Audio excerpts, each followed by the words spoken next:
Hello' guys মই অন্য এটা ভিডিঅ'লৈ আপোনালোক সকলোকে স্বাগতম জনাইছোঁ। আপোনালোকে নিশ্চয় স্বাভিমান খণ্ডবোৰ চাই আছে। আপোনালোকে স্বাভিমান খণ্ডবোৰ চাই কেনে পাইছে তলত কমেণ্ট কৰি জনাবচোন। আজি আহিছোঁ আপোনালোকৰ স্বাভিমানৰ আন এটি খণ্ডলৈ।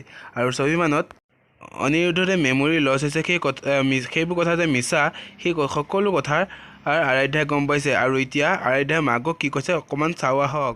এটাৰ পিছত এটাকৈ মিছা কথা মই কেনেকৈ সহ্য কৰোঁ? সি কি মিছা কথা কৈছে নোকোৱা কিয়? অনিৰুদ্ধই অভিনয় কৰি আছিল মা। এতিয়াহে মই কথাবোৰ বুজিব লৈছো। এয়া অনিৰুদ্ধৰ প্ৰেম নহয়, যাৰ বাবে সি মোক তাৰ জীৱনত বিচাৰিছে।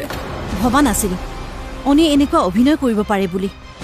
মা, দাদাই যি কৰিছে কেৱল বৌক পাবলৈ কৰিছে।